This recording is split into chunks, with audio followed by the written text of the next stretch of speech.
Atlanta native and Grammy award-winning hip-hop artist Killer Mike sits down with our very own Naima Abdullahi for a special edition of 11Alive Uninterrupted. The program hosts an in-depth conversation with influential thought leaders and dynamic visionaries who contribute to the Atlanta culture.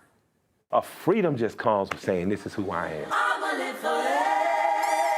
Music computers and robbers and looters with shooters and shooters with Rugers and shooters with Rugers. CDs with my tutors, and my tutors taught me a terrible miracle. You can lie, cheat, and still kill in America. Appreciate you for making time for us. As soon as I heard the album, I was like, Mike, we got to sit down for this. Thank you. Some of the lyrics, you said, to keep it honest, I get depressed and be feeling scared. You see, I won't prepare and never will be. To think about your destiny, sometimes it kill me.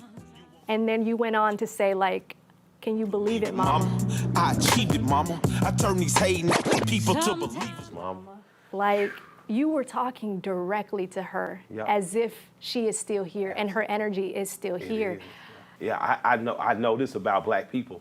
No matter what religion we are, no matter what spiritual place that we're headed, I know we are in connection with our ancestors. Yeah. I know that about us, absolutely, in our DNA. There is something that is in us. The prayers that your grandmother has prayed cover you to this day. The prayers my grandmother prayed cover me to this day. And I just simply had to acknowledge it because I talk to her every day.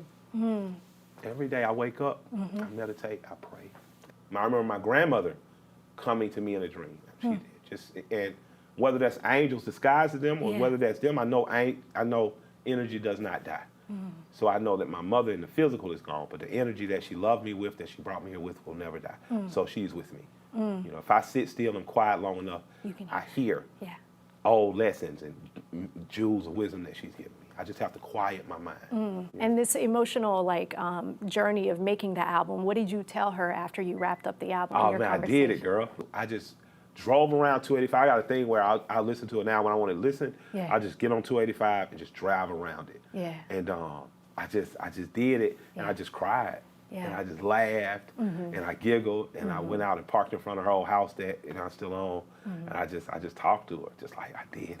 Like I finally did it. When you're hunting something, and I've been hunting, capturing this moment and this emotion, it just escaped me, or it evaded me, or I almost got it, or I was almost there. It wasn't quite the right time. After 20 years, it was just time. Like it's like, wow.